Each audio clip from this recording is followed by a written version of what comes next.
1st of January. Of January? Yeah, 30th to 31st of January. Jesus. So, Oh, God, it makes life really fun. All right, I can still probably make it. okay. Um, so I'll tell Sergey to follow up with you on Telegram or email. What's best for you regarding that? Email is better. I'm more likely to see it. Yeah. Okay. Can you just put the email you wish to in the chat real quick, and then I'll let you go ahead and get started with your Sure, presentation. sure. Hang on.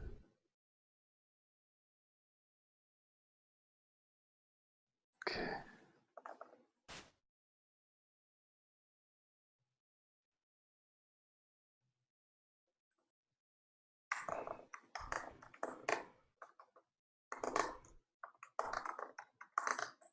Okay, there you go. Okay, thanks. All right.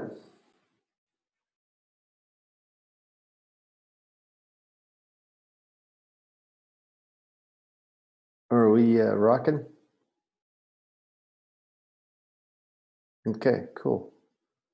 All right. So I um, every year I give some talk at the end of the year about work that I haven't um, published, and this is work that's very much ongoing, um, and it's gone back to about 2006, 2007 when let's see. I guess the impetus of this was I was at the Fields Institute session on trace monoidal categories, and I was watching Bob Cook's presentation of axiomatic quantum mechanics and thinking, and I asked because it looked very transactional, and I asked Samson, who was engaged with Bob at the time, if he'd heard of the transactional interpretation of quantum mechanics, and it turns out that he hadn't. Um, And so we had a discussion, and that sort of led me to this thought that measurement in quantum mechanics was much like getting an agreement across a number of parties about the distribution of resources. Um, that was effectively the insight. And since then, I've been pursuing that insight. And it wasn't until I started thinking about distributed consensus that a bunch of things clicked into place. And that's where this idea of the trace as axiomatizing consensus has come about. Um, so I want to talk a little bit about work that's ongoing there, and it's highly related to the work that I did with David Snyder on interpreting knots as processes. So anyone who's ever looked at those papers will recognize that the diagrams that I'm drawing now look a lot like those diagrams. Um, this is very much work in progress. I haven't even completed the slides because I've been super busy with other arching things. Um, but so I'll probably be doing some of this stuff on the fly. But let's make this as interactive as possible. So ask questions and and yeah, let's just have fun. The whole point of this is to have some fun with mathematics. So I'm going to get started into the meat of this after the historical comments.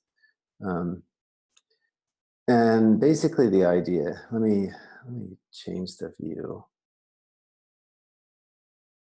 Can people still see this? Yeah, that's great. Okay, cool. So the idea is that we have circuits and signals flow across the circuits. And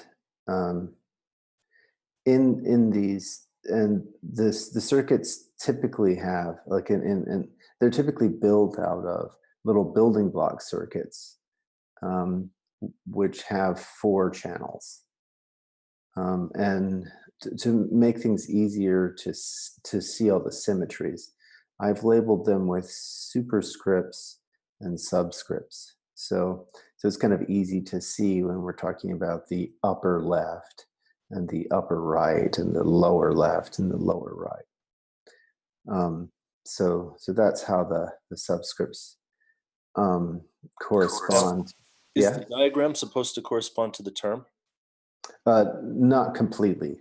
The term will. I'm going to talk about the term in a minute. I'm just sort of introducing the diagram. I guess if this were a more professionally done presentation, I'd just start with the diagram and not put the term here. So pay no attention to the term to the left for a moment. Now, when David and I were doing work on knots, the idea was that you could interpret a crossing as a synchronization event, so that signal flowing this way didn't have to wait at a traffic light, whereas signal flowing on the undercrossing. So signal on the overcrossing always gets to go.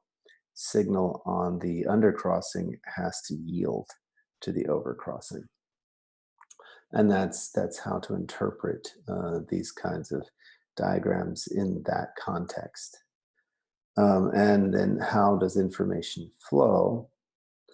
Well, information would flow something like this. If I get input down here, if I get signal happening on this terminal, then I just follow the wire and pass it along to the terminal that it's connected to.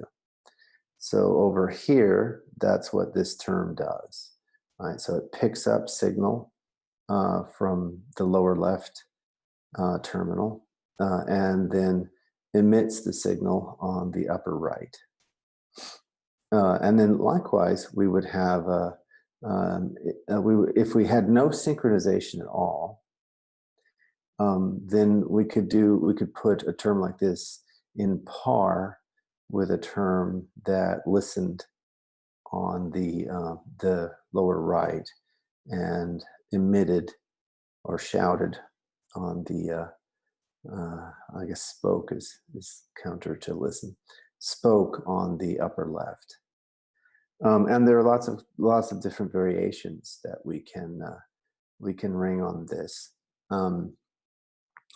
For example, if we just want, if we impose no synchronization constraints on whether signal, in other words, if these can simultaneously serve signal, then we have a par.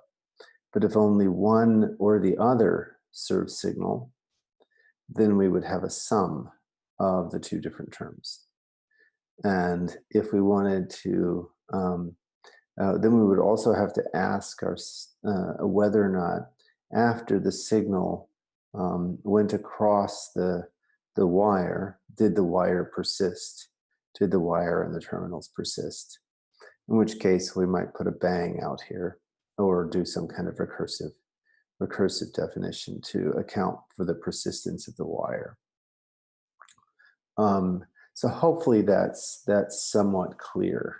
Let me just stop, and since we got a couple of people on who are a little bit more practiced in the art, see if that makes sense. Mike. Yeah, looks good to me. Okay, all right, good. So now let's just notice something that's kind of interesting.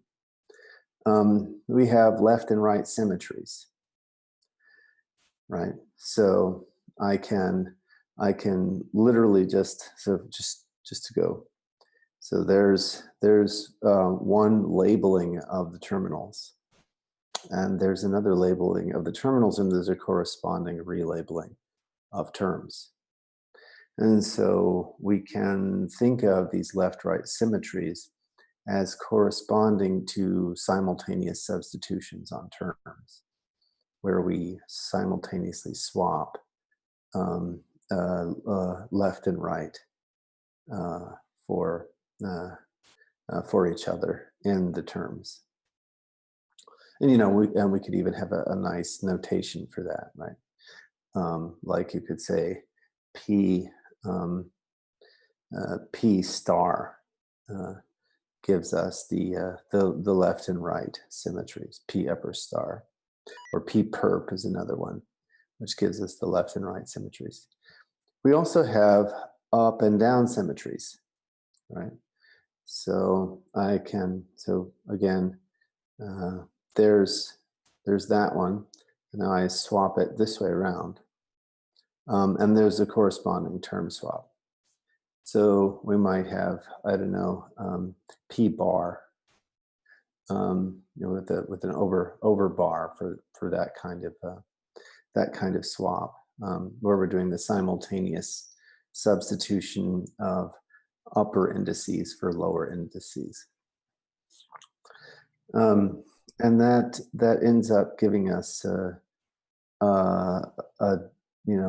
nice set of equations, right? Because if I swap this way and then I swap this way, what happens? Well, we can let's see if we can construct that swapping. So here we'll take this one, and I'll just make a copy of this.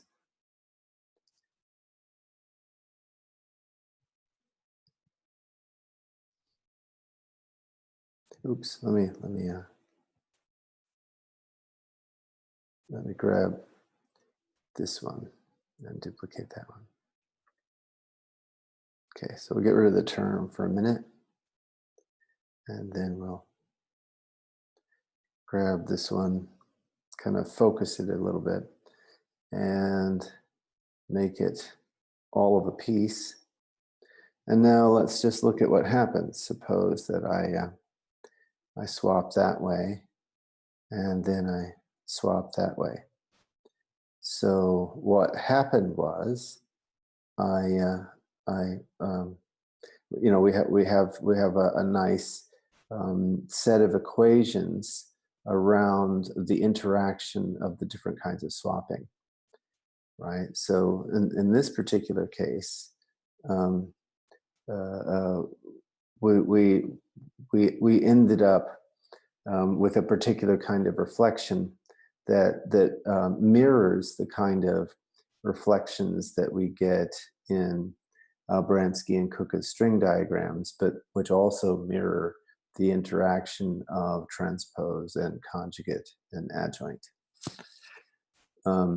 So, and which is, it's kind of, it's no accident. I essentially looked at the symmetries in the Kuka and Kissinger string diagrams and said, well, how does that correspond to a channel-based interpretation of their diagrams? So let me just stop there and check in again and make sure that people are following, and then maybe also do a little bit of bookkeeping here. So summarizing what we just said before we move on to the fancy stuff.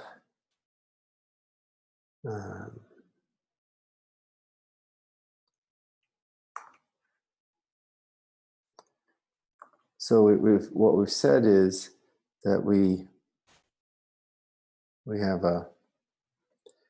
an operation on circuits that looks like this, and that we interpret as the simultaneous substitution of and I'll just write it this way: left for right.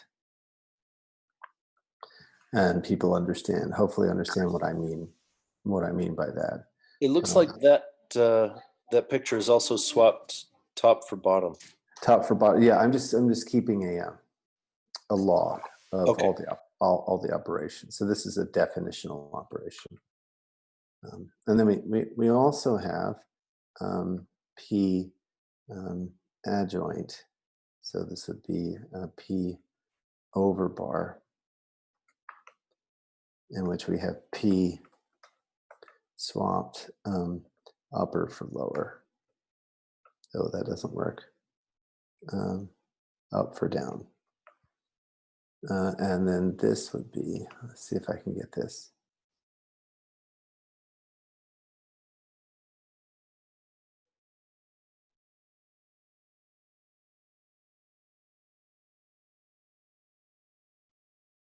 Does that work? No, that doesn't work. Oh, well. Underline is probably fine. You don't need to do an overbar. An underbar is good enough. Yeah, okay. You could also use a dagger. Yeah, I just don't know where the dagger is. I guess I'll go find it because we might use it. Dag. Yeah. I don't have that installed on this machine. This is a new laptop that I haven't set up. But okay, so let me just I can find it pretty quick. Or maybe just search for dagger. There we go.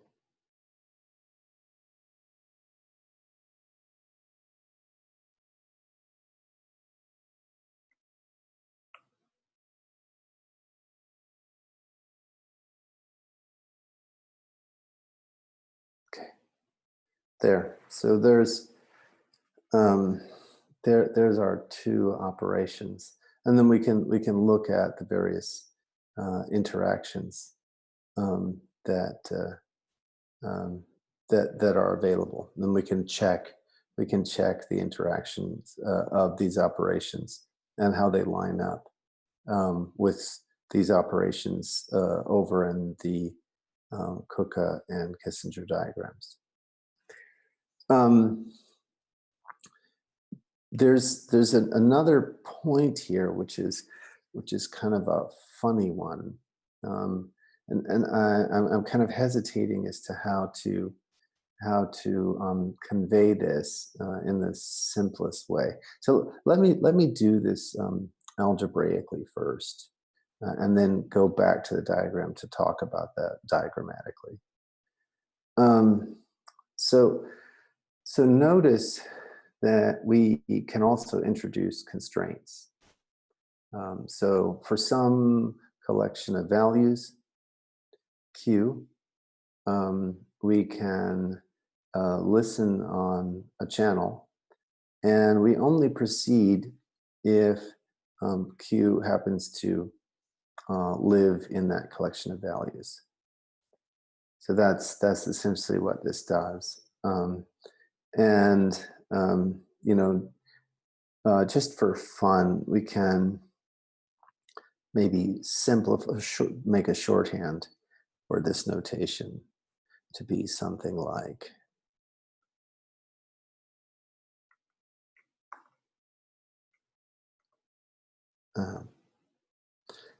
just get rid of this. And this follows our constraint language over in Erlang. So there's my value, my actual value. And just so that there's no confusion, I'll do that. So now we're saying we only proceed to P, and this would be P of Q. We only proceed to P of Q if, in fact, we got Q off of this channel here, and then we do this over some collection of values Q. I think it would make more sense to use an @ sign there. Okay. There. Yeah. Cool. All right. So that allows me to constrain inputs, and that allows for some weird stuff, like here, just to shorten it up a bit, we could do this, and then and this allows me to talk about one of my favorite weirdo results from process calculi, which is the Palomedesi results.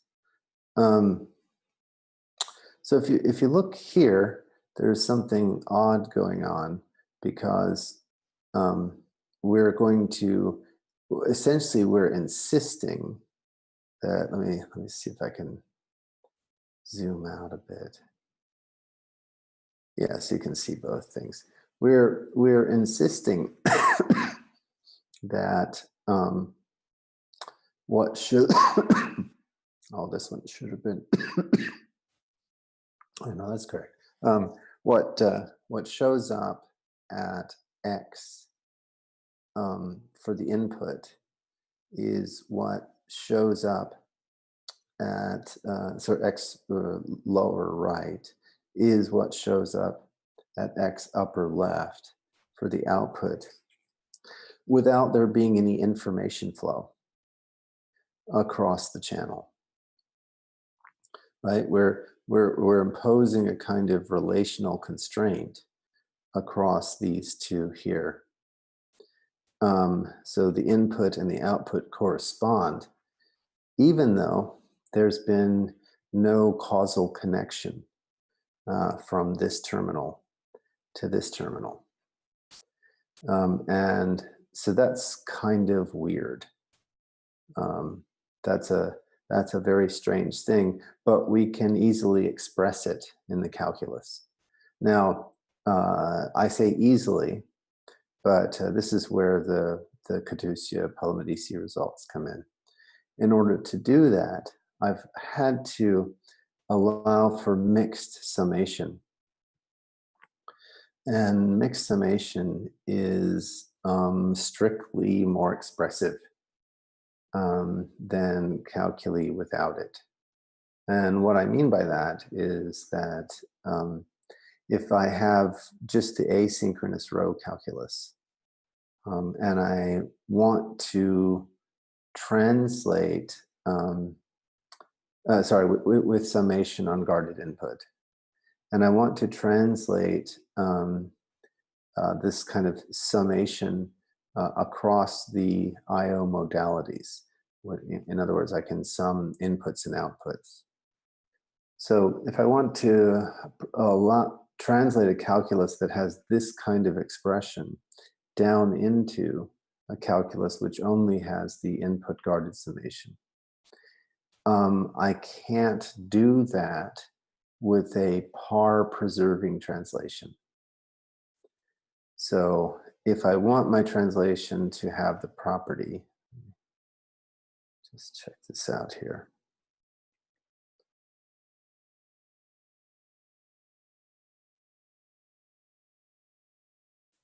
So suppose I want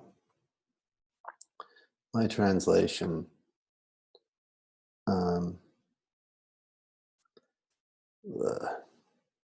I don't like that. Anyway, my translation of P par Q to be, it's required to be equal, whatever that notion of equality is, to P, the translation of P par the translation of Q. It looks like we have a chat, an incoming chat. Ah, thank you.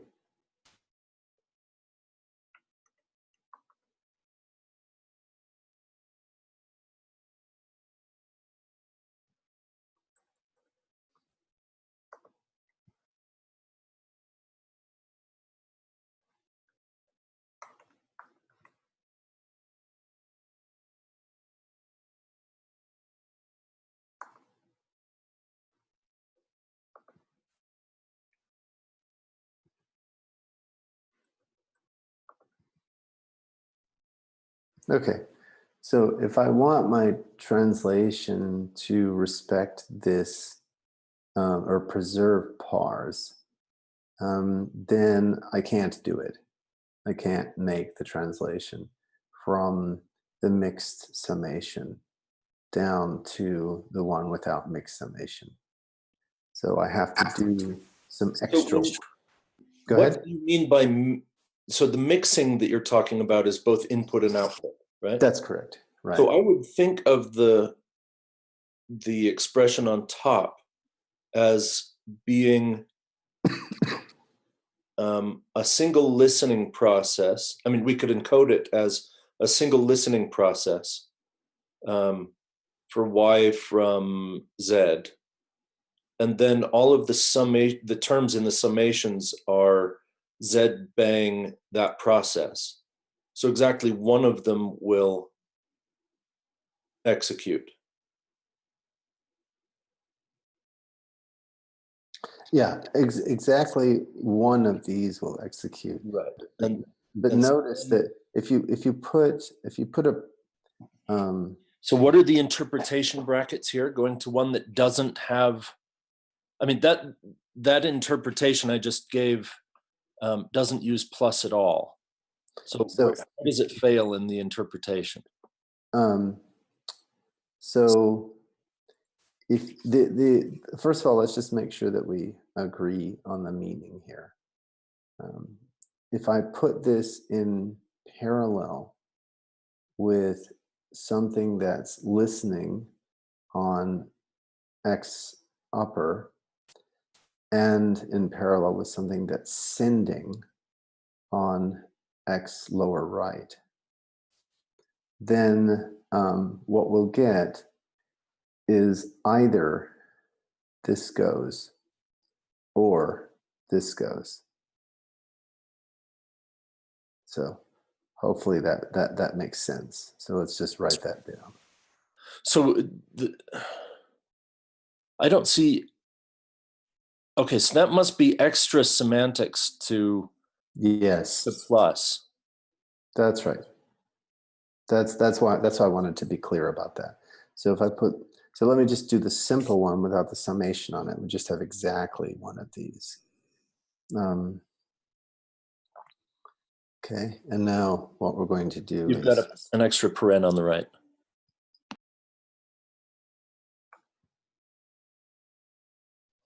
so now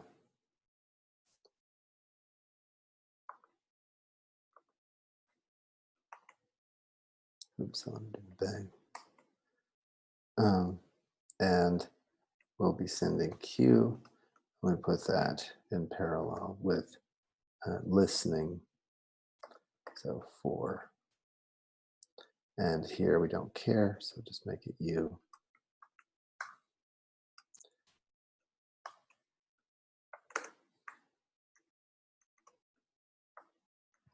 Okay, and here I'll grab this.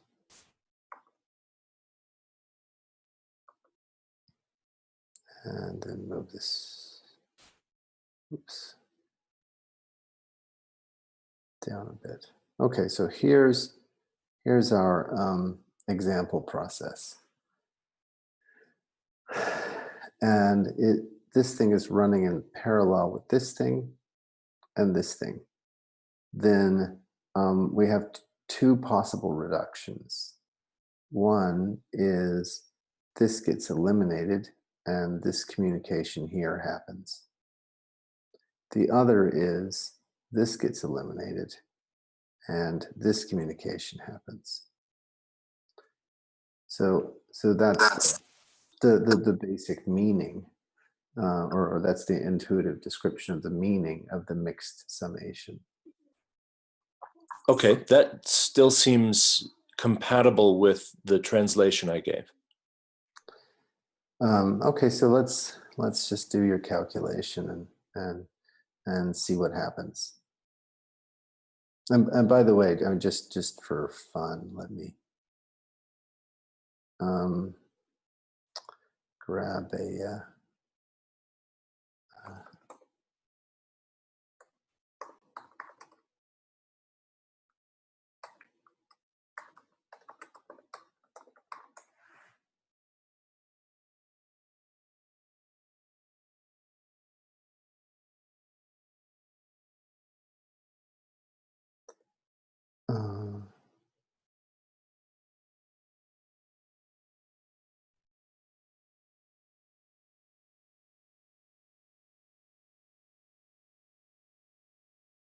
let me just, I'll just go look at her,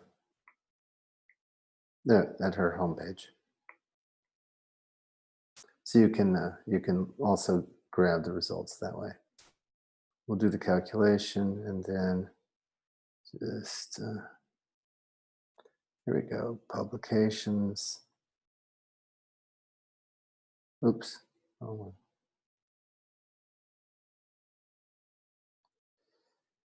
okay, so it was around comparing the expressive power of the synchronous and asynchronous pi calculus. So that's the one. And basically,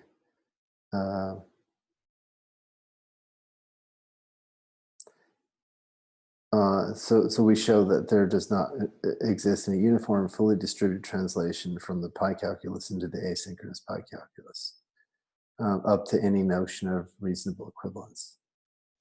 Okay, so that's the result. I'll put the link into the chat for other people to see. And now let's do your calculation.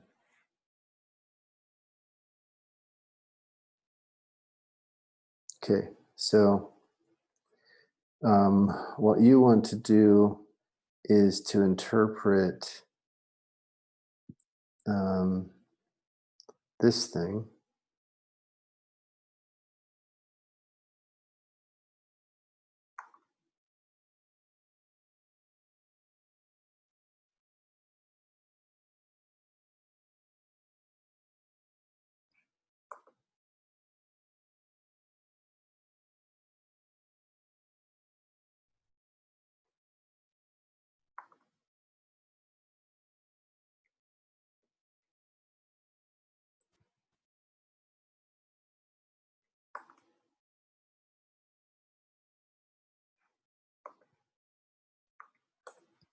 So you want to interpret this thing. Now tell me how you want to do it.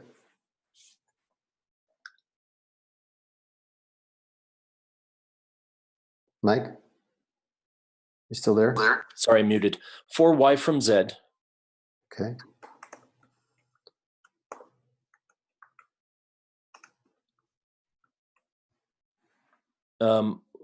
star y, Okay. close brace, pipe, z bang, then the first term, pipe, z bang, second term. Okay, so we can immediately see that won't work.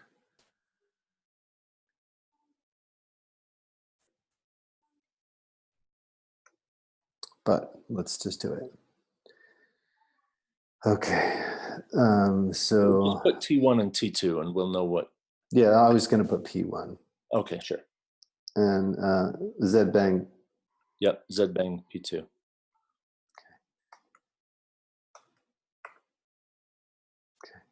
great.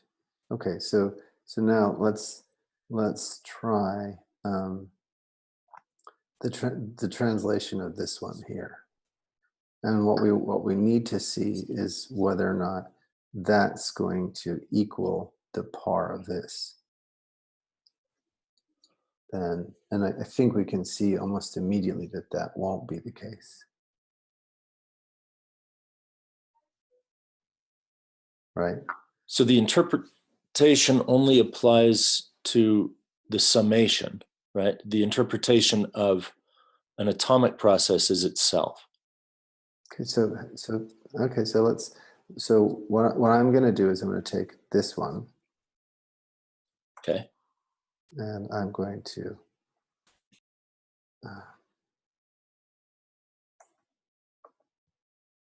interpret this thing. And you know, she was doing this for the pi calculus, not the row calculus. So the higher order nature may change the game, which is why I want to do the calculation. But I don't think this works. Let's just check it. Yeah, you should probably add a par there at the end of the first line, just to make it. Yeah, I was going to do or it. Or the start of the second line, yeah. Yeah, exactly. That's what I was going to do. Okay. All right. So now, so we want to check that that's equal to the translation of this par the translation of that. Right? Yep. Okay. All right.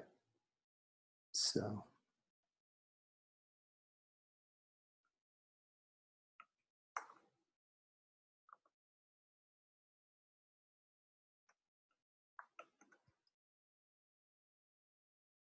And the translation of these will take as stipulated. Right? Yep. Okay, good. So I'll even grant you this one.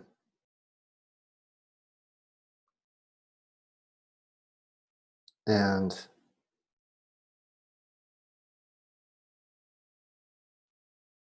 this one.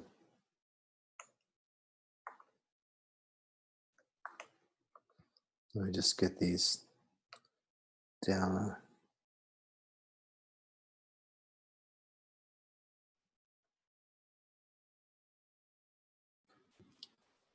Could you clarify in what sense plus is supposed to represent synchronous? Because the way it's written, it looks like plus represents indeterministic as opposed to synchronous, right? Because I would imagine synchronous means the first process happens and then the second process happens in a fixed order, as opposed to one or the other happens. Yeah, no, synchrony here is that you can have a continuation on the output. That's the meaning of synchrony here. Okay, so as near as I can tell, this process is inert. Why? Z-bang P1 and Z-bang P2 compete for the 4 on the far left. One of them succeeds. Oh, I see what you're saying. Okay. So this one and this one succeed.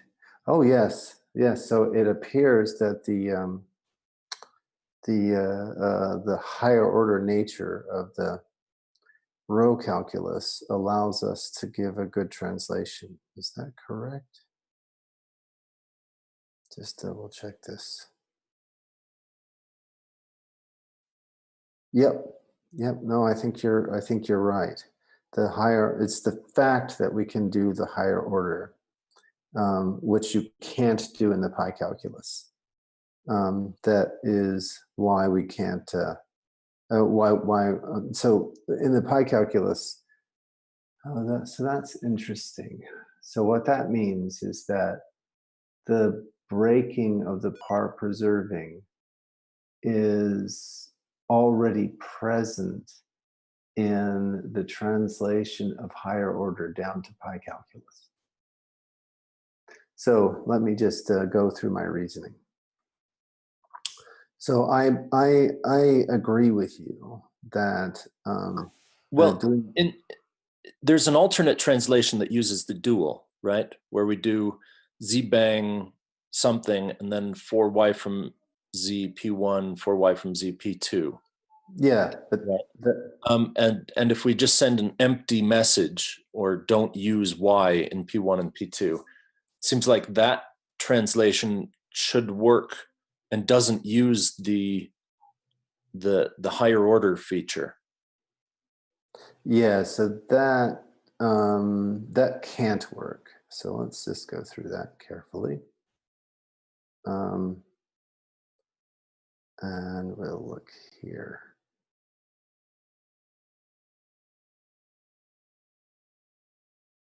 Just grabbing.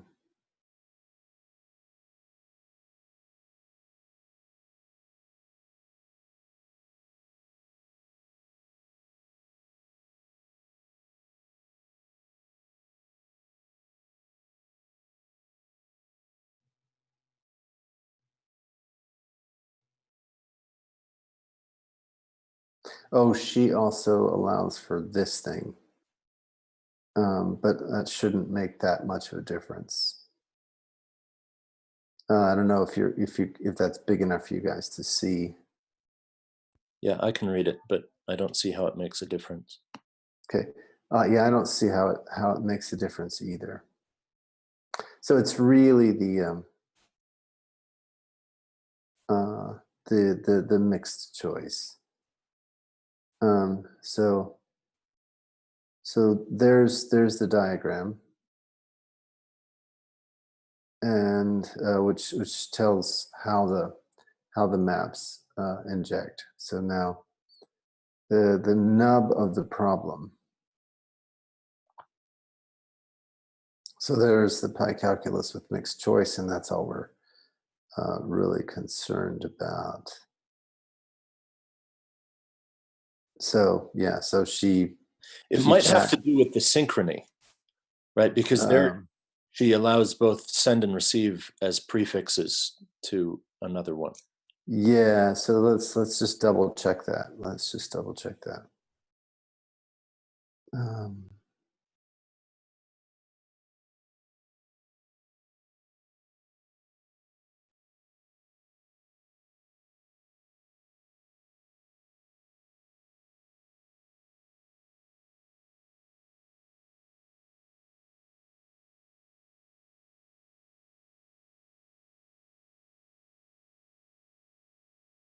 So there she's just doing the the hypergraphs.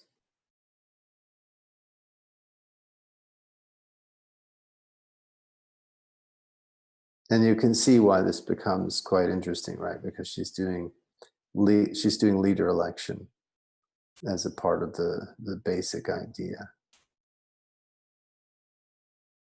Okay.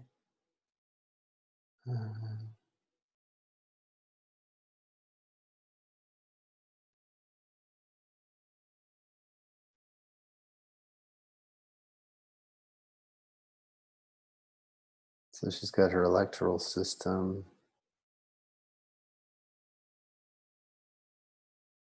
Sorry, just getting to the meat of the result. I haven't looked at this paper in a very long time.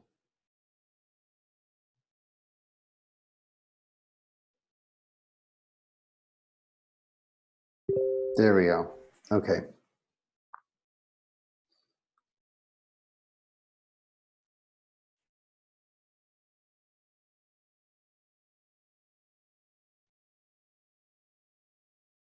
So we're almost there.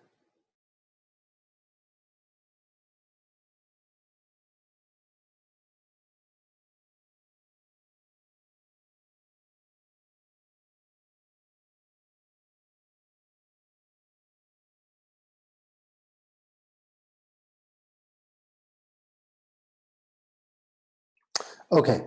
Okay.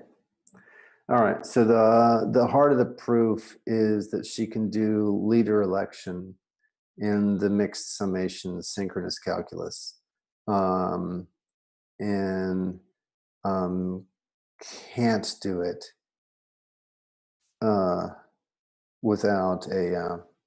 She can do leader election in the mixed summation calculus, and can't do it without an extra step in the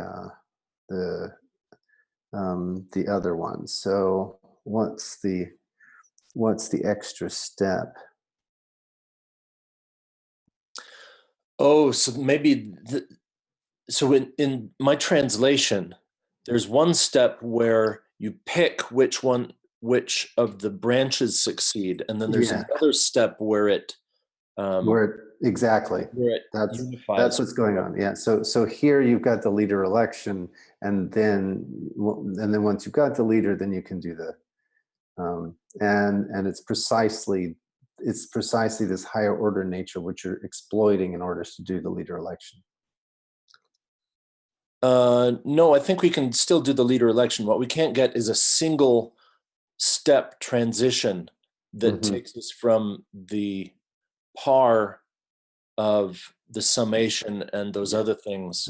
Yeah, I'm just agreed. Yes. Yeah. So in your case, in the dual case, I agree that you can do it. What I was pointing out was in this case, you're using the higher order thing to do the leader election. Yeah. Which is a clever idea. I like that idea very much. That's very nice. Cool. So that helps clarify those results, and so now we can see. And the main thing is just unwinding the point. The point here is that there is some so already if you look at the example. This spooky action at a distance, the way we add an expressive an operator that increases the expressiveness of the calculus. And that expressiveness corresponds precisely to leader election, which is one of the ways in which we ensure consensus, right? If we elect a leader and then have the leader decide, that's one way to guarantee consensus. And so if we then wind that back up to what I was saying before, we can introduce this weird spooky action at a distance in our process terms. So I'm just gonna get rid of this one and get rid of this one, so we can see that very clearly. And what this is modeling, or one way to interpret this model is in terms, if we think of time as flowing this way, so time flows from the left to the right, then here we have this weird atemporal correlation between the right hand side and the left hand side, and so part of what I was happy about with going down. Sorry.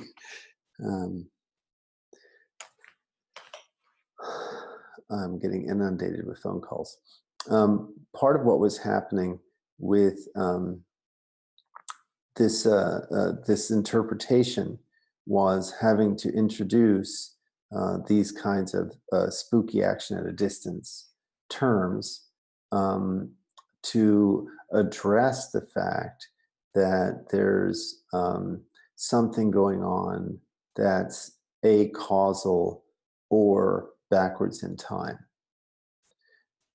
So let me just stop there and check in and make sure that this idea is landing. Can you zoom out a little bit so we can see the whole thing again? Yeah, sure, absolutely. So here, the expression at the top says we're either receiving the process Q on X right, or we're sending the process Q on, X lower right, or sending it on X upper left. Yeah, exactly. So there's a correlation of the signal without signal flow. So we sent in time before we received. And even though we sent in time before we received, what we sent is always in agreement with what we received.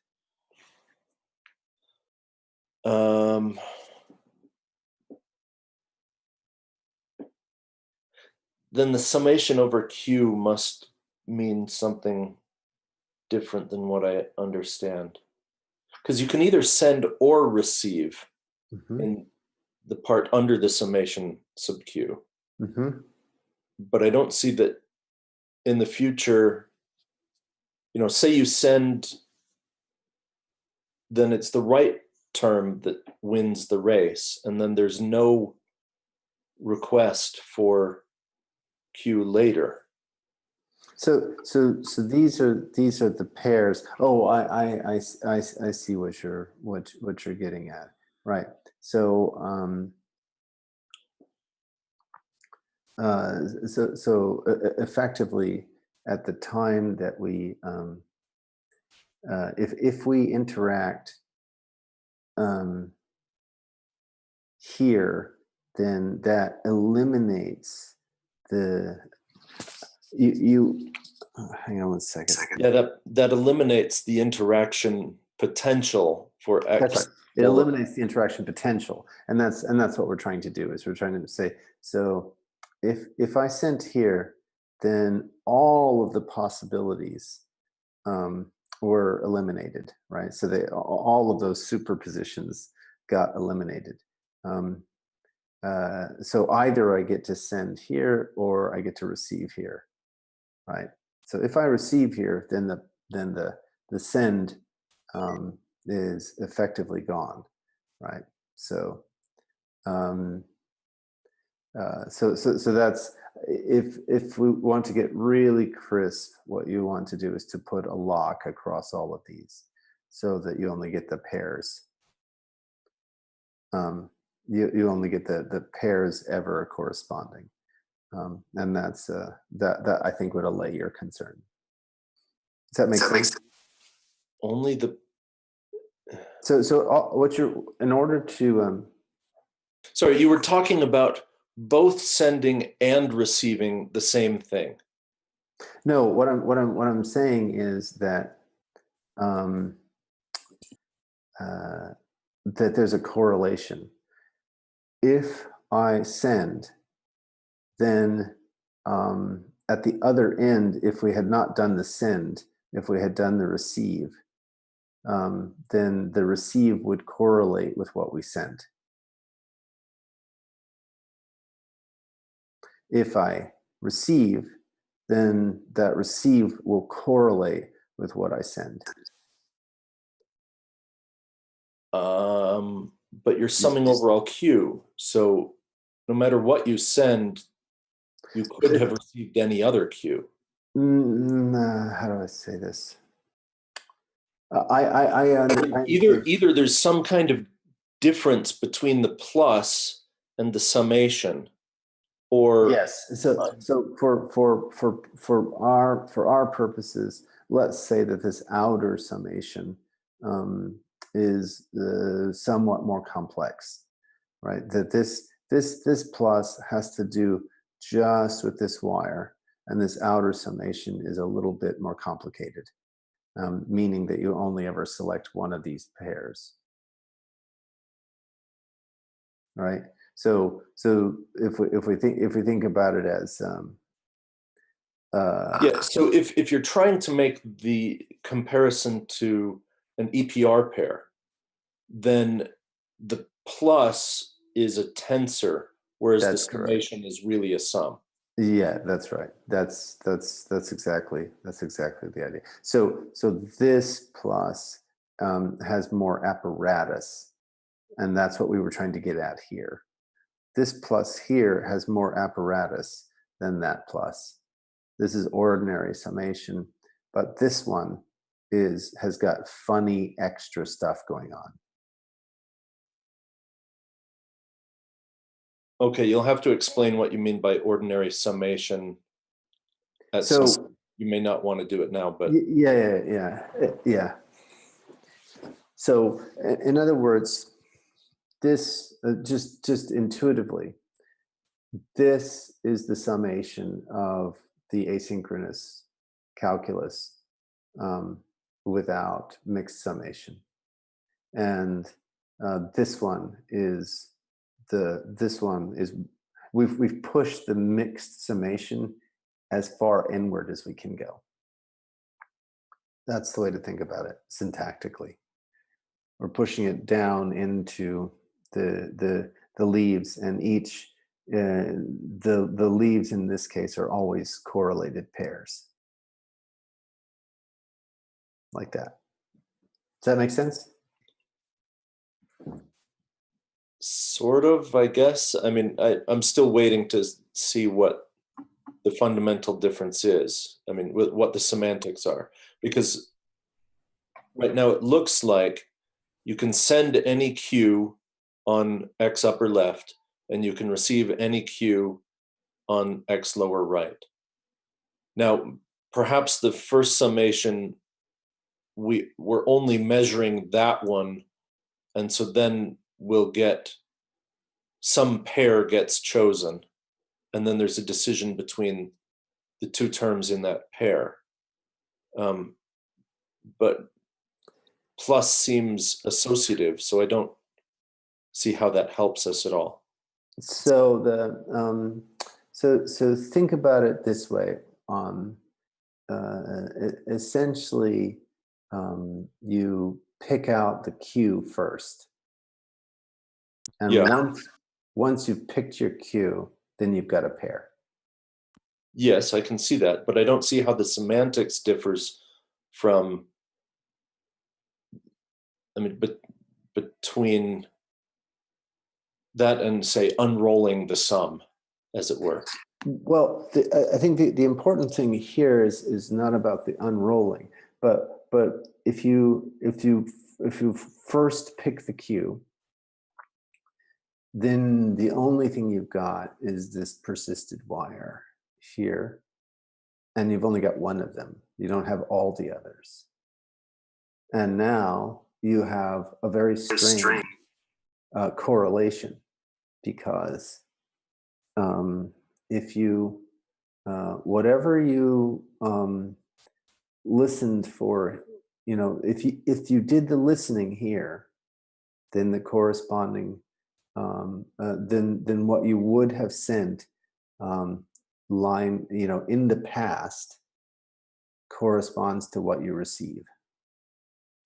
If you did the sending here, then what you would have listened for in the future corresponds to what you sent. That's the nub of the thing, right? So if you just get rid of this sum and just have a particular cue, then you still have this strange behavior. Okay, I think we should go on, because I'm not getting any more out of this at this point. Okay, all right, that's But before we go on, could you elaborate on why it's strange? Because it doesn't seem strange to me. It's by construction that this is the case, right? You're basically saying these terminals can only send and receive Q, and I've chosen Q in advance. So of course they always correlate, because I constructed them to correlate. Yeah, but when we think about it in terms of the physical apparatus, that's when things get weird, right? So, if we're thinking about this wire as a physical apparatus, then effectively what we're saying is this side of the wire is the backwards in time version of this side of the wire. Right. Yeah, so that's what's really odd about it. We get the correlation, even though there's no information flow. But there doesn't need to be information flow, because you constrained what information was there to begin with. Right. That's the idea, right? So we constrain it logically, but physically, the two ends of this wire are, this is ahead in time, and this is backwards in time, and so anyone interacting with this is seeing this weird transactional behavior. So think of this as a logical spec for a physical system.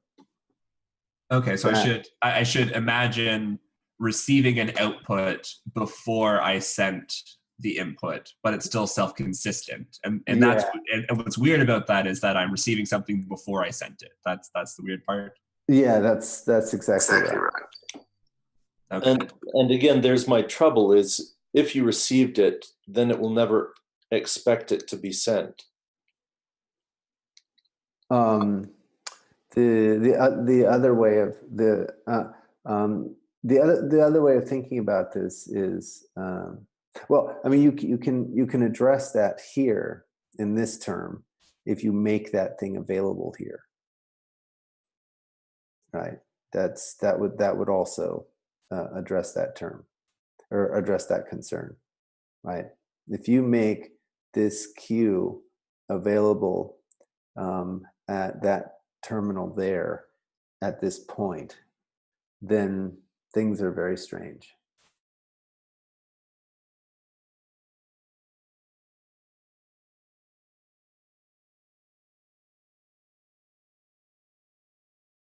Does that make sense?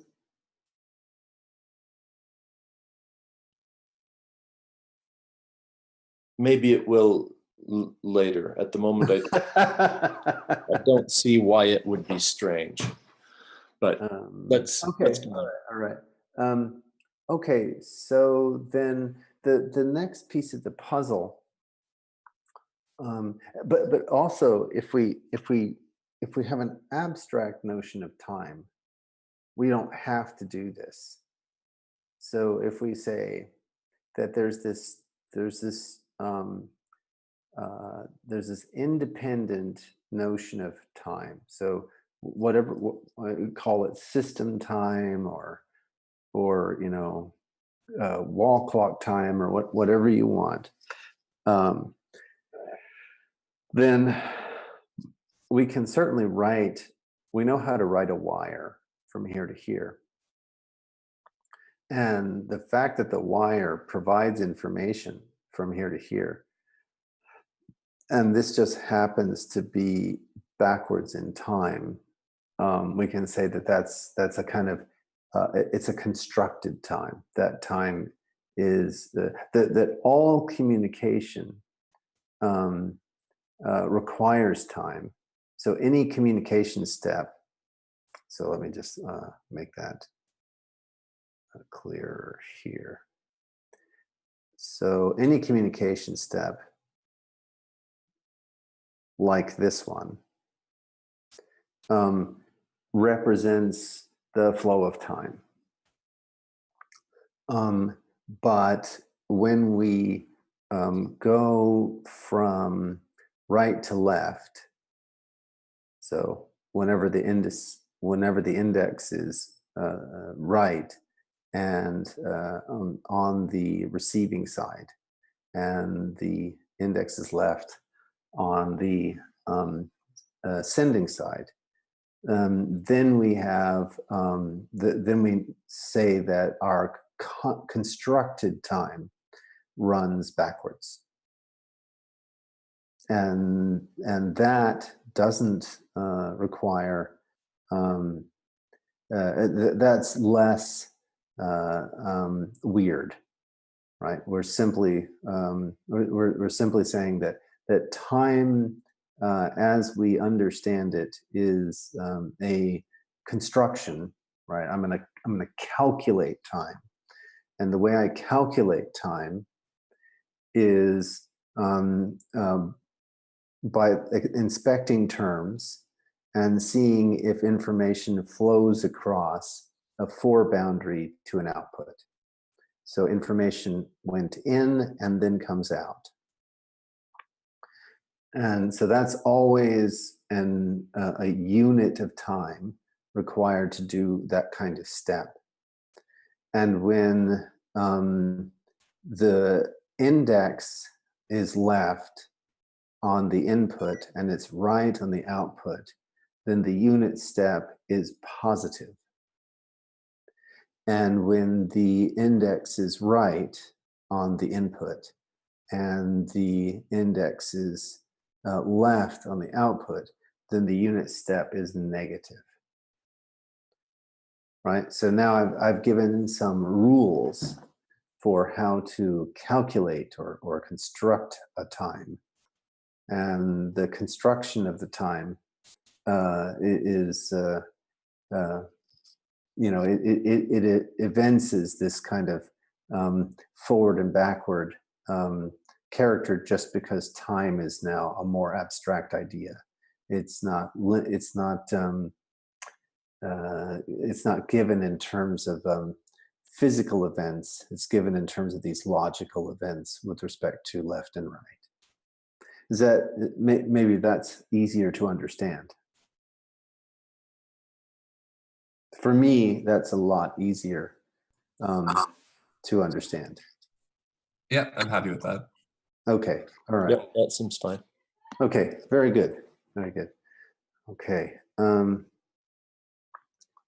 so now the next piece is looking at these constructions here. And the reason I introduce the equational or the relational constraints is precisely so that we can express these kinds of things. Right? So here we want to be able to express the input-output relationship, right? So here, this is an input and this is an output, and it marches forward in time, but except that when we're looking at it this way, this is an input. So it doesn't work as a wire, but it can work as a relational constraint, right? So let's try to write that down. So go and grab this one, and feel free to shout out if you think you know the answer.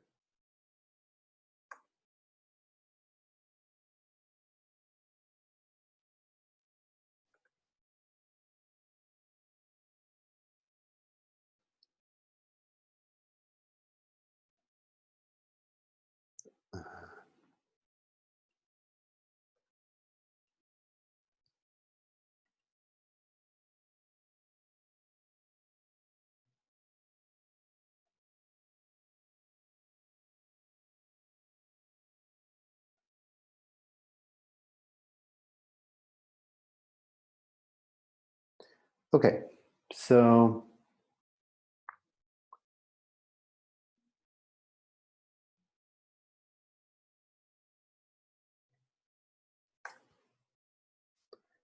here, if these are both inputs, what would it have to be, right? Well, it has to be that whatever comes in on here has to be what comes in on here. So how would we write that down? Sum over Q for at Q from XL. Exactly. Yeah. Plus 4 at Q from XR. Yeah, that's the way I write that down. That's precisely the way I write that down. And it has. Now, go ahead. One question. In the previous slide, you've got 2 crossing wires. Yeah.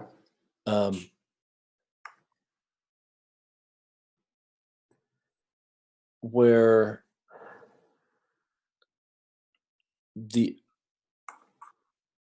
I guess on slide 3, you've got an expression. I'm almost there. Go ahead. Side 3, 1, 2, 3, like this. No, canvas 3. Canvas 3. Right. So there it's easy to understand because you're getting something in on X lower left and putting something out on X upper right. Mm-hmm. Right. That's sequential. Mm-hmm. But then if that is the interpretation of the line going from lower left to upper right, I don't see how in subsequent slides, when you're summing over Q on things, it looks like you're giving it a different interpretation of the wire. Okay, so I think so. Let's explore that in the context of this presentation here, which is this one. So let me. So if we just go back one slide to Canvas 7. There we go. That's what I was going to. Whoops. This one. Okay. Yep. So then the expression there to the left of the diagram also seems to be doing something with a line from X right to X left. Right, but remember what I said was, don't think of it that way, right? While we can construct these strange, weird things with mixed summation, I think it's better to think of it this way, right? So this side is also just like this, where I've got an x lower right here and an x upper left here. So for this wire here.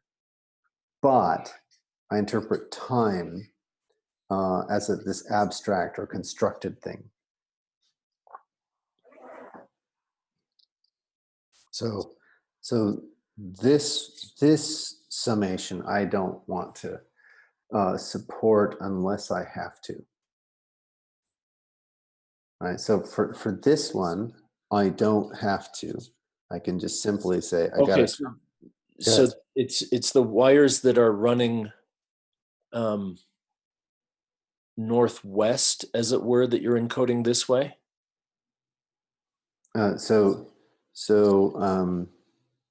Here's west, here's north. Wires running this way, I'm not encoding this way. All I was doing was introducing the idea of relational correlations. Okay. For wires that run from input to output, I always encode them this way.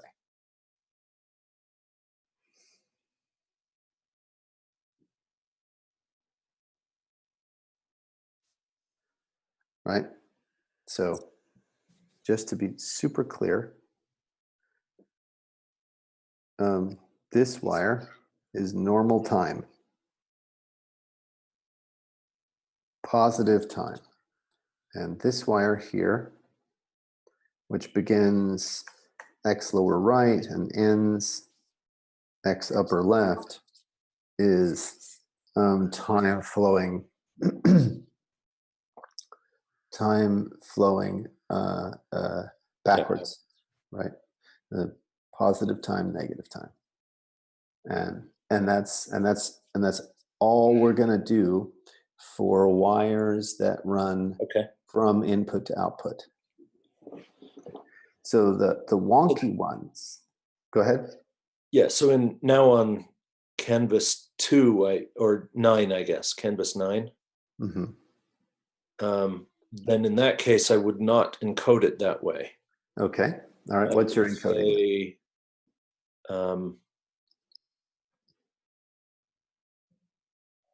For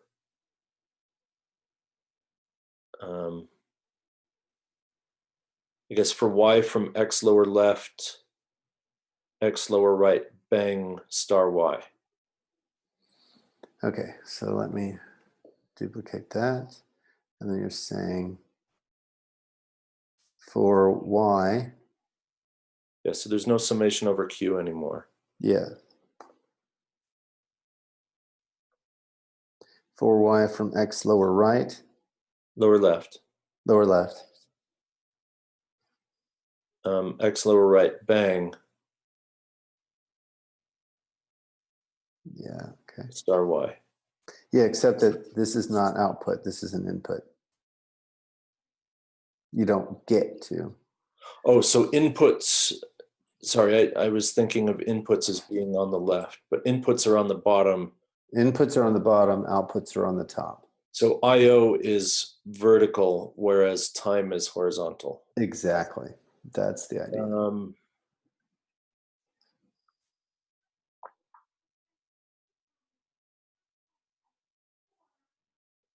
So perhaps I guess I would say it would be a summation, but instead of having the plus there, I might use the monadic join, semicolon at q from x right. Okay, so the problem there, so what you're saying is that we only, yeah, and that I think that's actually a perfectly reasonable translation. So let me just double check that we're on the same page about this. So what I think you're saying is this. Oops. So now I can get rid of that. I think you're saying this. Yeah, select that whole interior. I can now do that, right? And I can get rid of the summation. And then I do, so let's call this. No. I'm still saying that they have to be the same value.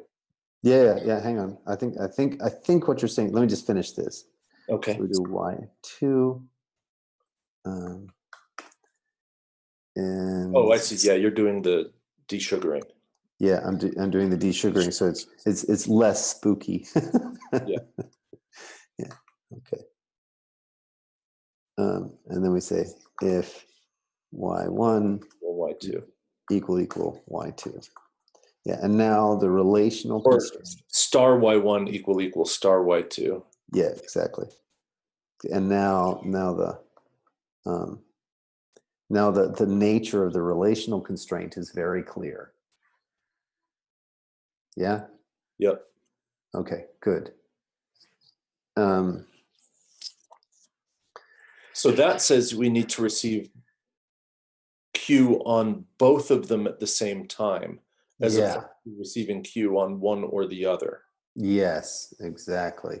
So that's the problem with this, right? You're going to have to get them. You're going to have to get them. I mean, they're not. It's a logical same time. It's not on the nose, right? Because you could get it and then hang out and then get that one and then you're good if they check out. So it's not exactly on the nose at the same time. It's not wall clock time, but and in fact, what this really says, if we run time this way, right, is this.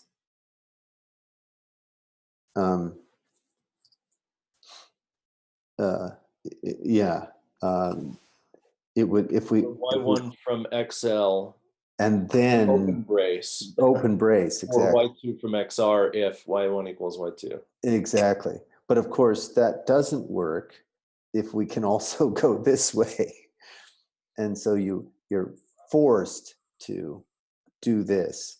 And then the fact that this is willing to hang out here and check that the past was consistent with the present or the future, then it works. Yeah. So this is a reasonable encoding of the cap. Now the cup is weirder, yeah? Yeah, we don't have a monetic join for send. Yeah, exactly. We do have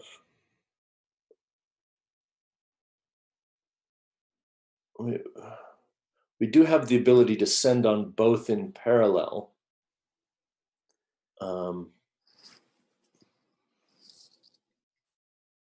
You can send on both in parallel, but that's it. You've got to check. Well, sum over Q. Right. X L bang Q pipe XR bang Q. Yes, that's the way I interpret it as well. I'm looking for an upper script because it's a pain in the butt. Okay, here we go. So here,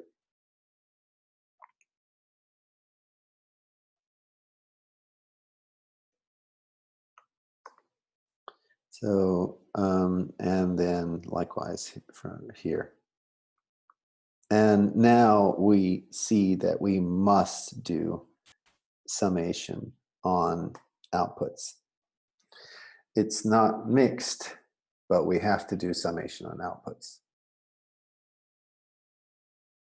So why are you summing those?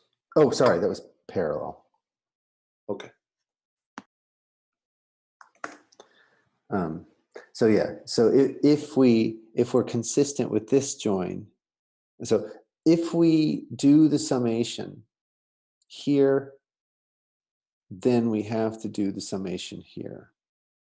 if we do the join here, then we do the par here.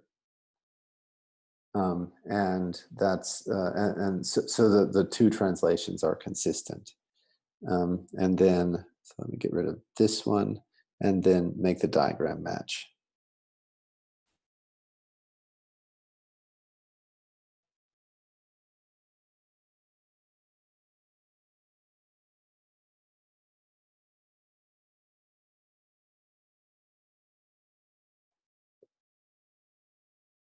All right. Well, we've been cranking for a while. I'll just try to get through the next bit very quickly. And so hopefully we see that. So let's take a look at the cap is innocuous from the point of view of computation. We know exactly how to write this down, right? The cup is much less innocuous. If we have to range this over over all values q for some infinite set q, for let's say a collection of infinite processes, then this is a very suspicious entity from the point of view of realizing this, right? This is a tricky device. It's not. Yeah, if you want it to be finitely presentable, then you either need indexed sums or you need a process that randomly generates a queue and, does that, simulates that part of the semantics. Yeah, exactly. So, and the interesting thing is that this is also precisely what Kuka and Kissinger point out. Cap, not so bad. Cup, weird. Okay, so now the next piece of the puzzle is building traces using cup and cap, and that turns out to be so the other piece of the puzzle that's interesting is that they give a demonstration that this is the canonical notion of trace. For this set of diagrams, this is the canonical notion of trace. And so now this is a partial trace, not partial in the sense that it doesn't always converge, but partial in the sense that we're only tracing over a piece of the IO of this particular process here. So the partial trace we can now write down, because this is really intended to be a wire. So we know how to write down wires. We just said how to write down the cap, and we've said how to write down the cup. And so now we can give an interpretation of the entire diagram, right? So we put the cap in par with the process, in par with the cup, in par with the wire that connects the cap and the cup, right? So let's take this one and duplicate it.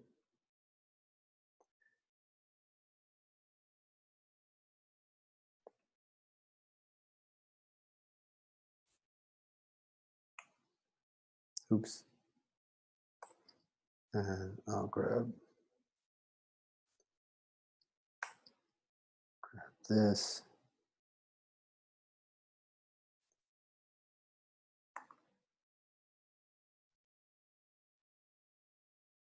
Did I get rid of? Okay. Got it. All right. So here's our diagram. And now what's our expression?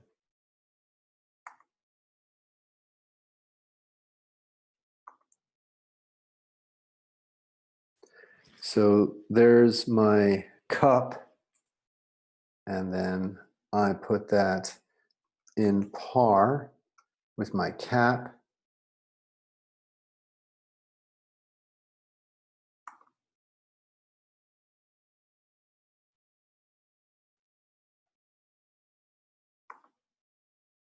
And then I put that, so let me just put that on a separate line. And then I put that in par with a wire between them. And the wire goes from the X lower left to X upper right.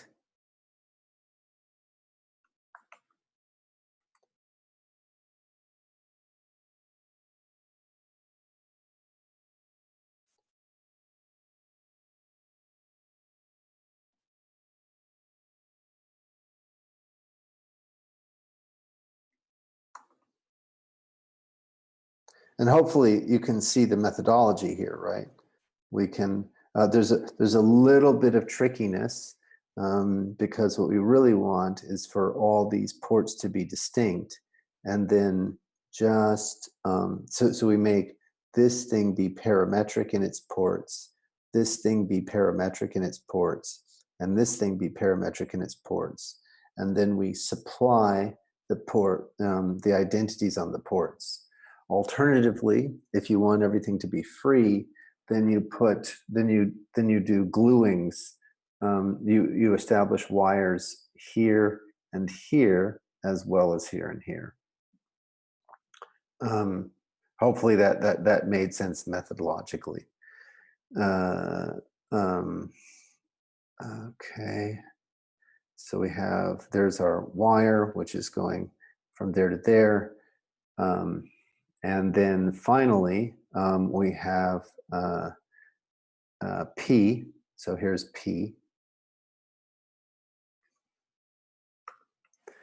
And so that's going to be in par with P. And we have P be parametric in that one, which is X. Oh, how about I just say this? So we see what they are, and then we're just going to put the constraints, right? So that the cap upper left is equal to the sorry, the cap lower left is equal to the cup upper left. So we say I'll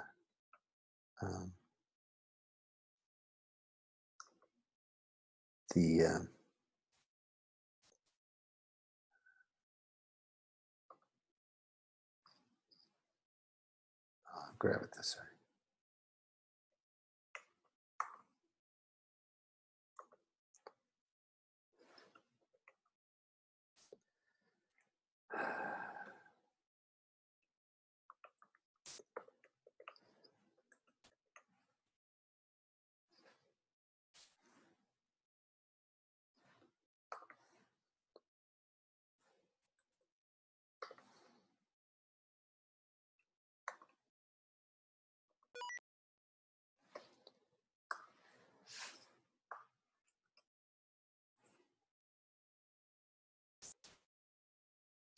Lower left.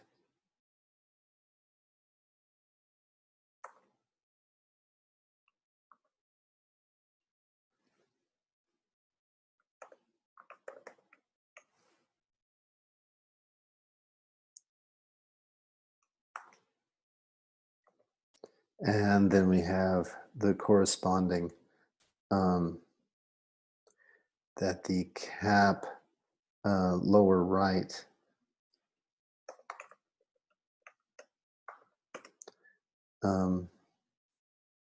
is equal to P's, so the upper left of P.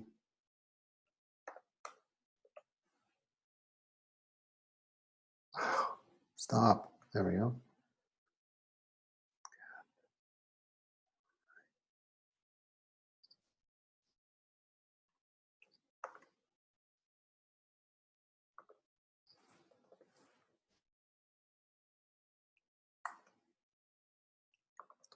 And then finally, the last constraint is that the lower left of P is equal to the upper right of cup.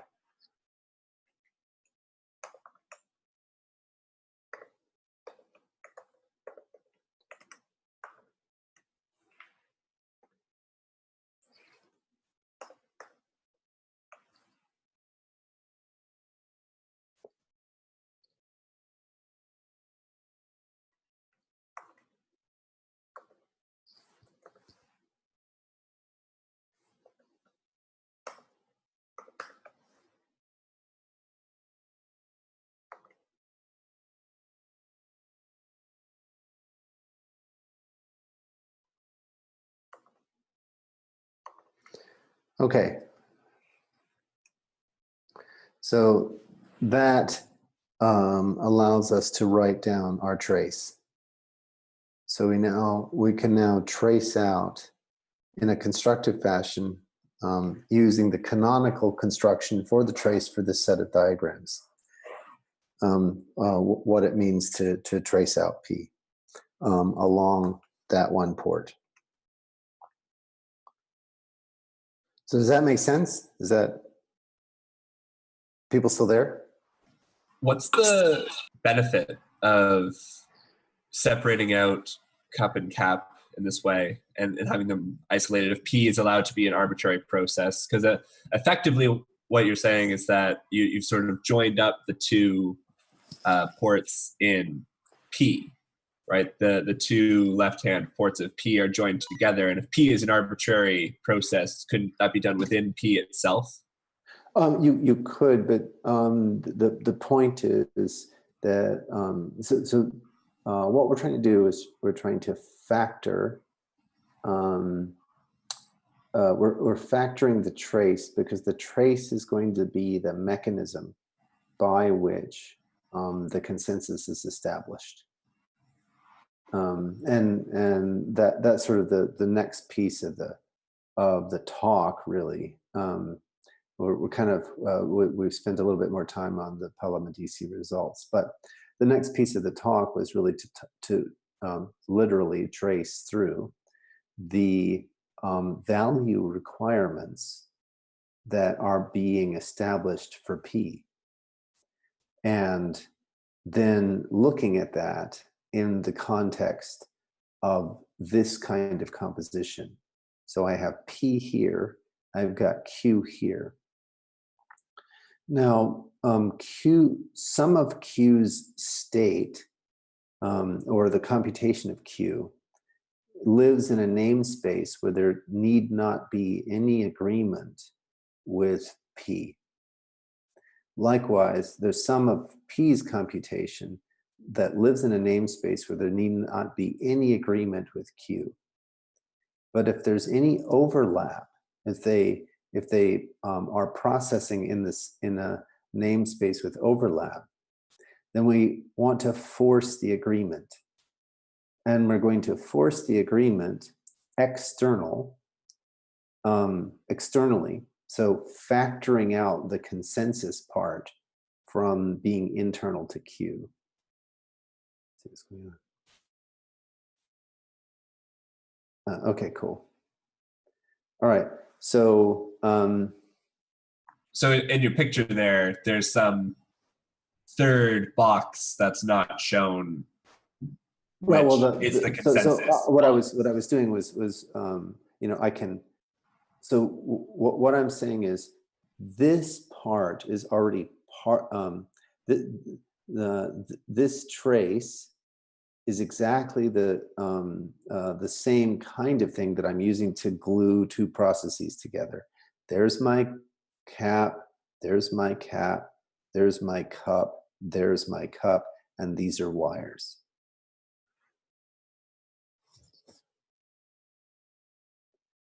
And that's how we are. And now if we go look at the remainder, if we go then do the calculation, right, we're going to get a P par Q and the corresponding cups and caps. And all of that is external to P and Q. So what we've done is we've said, here's P and Q, they're talking in a distributed fashion, and they're using a network of processes which forces them to agree on the places where they need to agree, and that's in the outside part.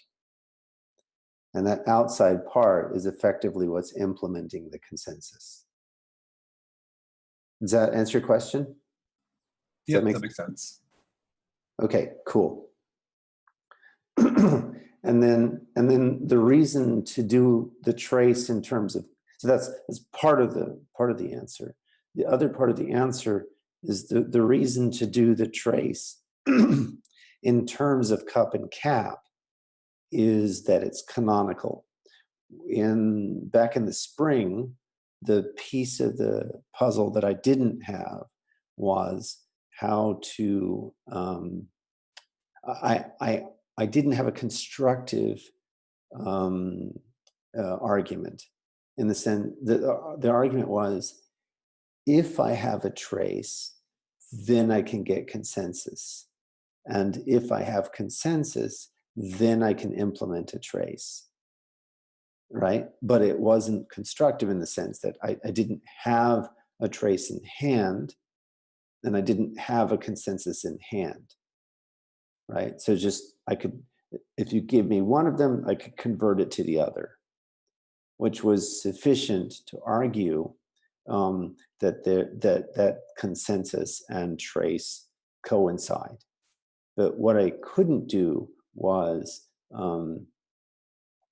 canonically construct the consensus because I didn't have a canonical notion of trace. Now I have a canonical notion of trace, which we just went through.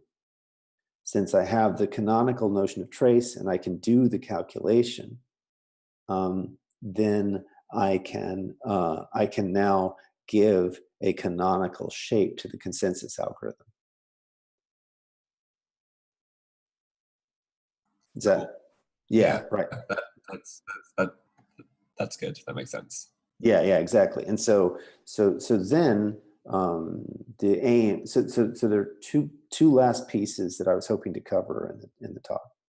So then after we do the canonical characterization of consensus from the trace, we can compare what we get to Casper. And we can say, where do these two notions, and we can compare what we get to proof of work and various other algorithms, and we can see sort of how they lean with respect to the constraints that are showing up here, right? I mean, what's really going on in the place where things get really wonky is in this bit here, right? And that's sort of where there's a certain movement from finitely presentable. And so that's where most of these algorithms are going to break in terms of there's going to be a symmetry breaking in, I conjecture that there will be a symmetry breaking in this expression, and that each different way you break the symmetry will correspond to a different approach to consensus, and that is going to show up in precisely how one solves this term. one solves the sort of the magic that shows up in this term. So, and in other words, we should be able to get a kind of classification of the different consensus algorithms in terms of how one makes this thing finitely presentable. So that's the conjecture. And then the final piece of the puzzle is, once we have a shape for these processes that comes from this particular axiomatization, then we can run ladle on it. And we get a different way of viewing the axiomatization. So before, the axiomatization was categorical, and it was hard to think about how that might how we might check that a particular implementation satisfies the algorithms. Once we've run the axiomatization through this process, we can then run ladle on this piece of the process here, and say, okay, that gives us a type, and now we can, when someone hands us a consensus algorithm written in Rolang, we can check that type against that implementation and determine effectively whether or not it is a consensus algorithm. Huh, that's neat. That last part is neat. Yeah. Well, I mean, it's all neat, but like the result is the I mean, extra interesting part, I think. Being able to sort of systematically check that some code is a consensus algorithm is kind of cool. yeah, exactly. Right. So we're piecing we're taking all of the pieces to get to this place where we have this effective determination. Does the algorithm you hand me implement a form of consensus? And that's kind of been the goal for quite some time. Cool. Well, I really appreciate you guys' patience with the very, very preliminary work in progress.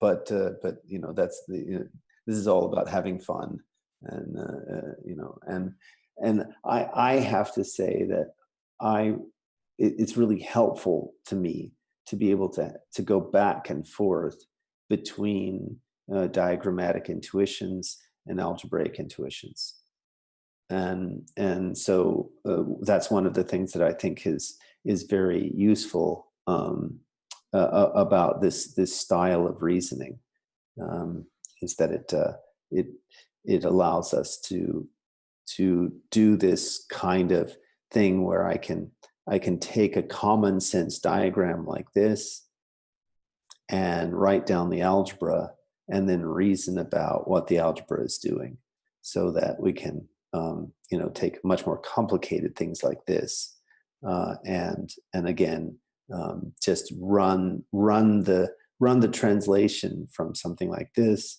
down into the algebra and get get something that we can render in code. Cool. So thanks so much, and happy holidays. Yeah, thanks for sharing. That's good.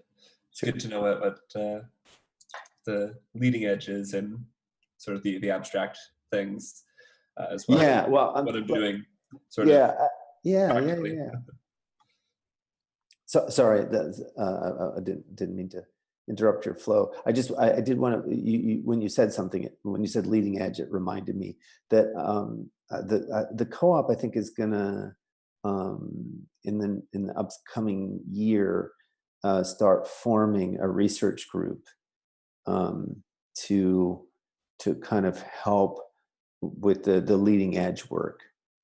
And so I just also want to mention that in the next kind of sometime after the spring, we're going to form a research group that is focused on, pushing the envelope with respect to the consensus research and some of the other research. And so, yeah, if you're interested in that stuff, there's definitely a lot of work to be done there. Well, that's basically all I do right now, right? Is yeah. consensus, try to make sure that it's okay. Yeah. Cool. All right. Take it easy. All right. Bye.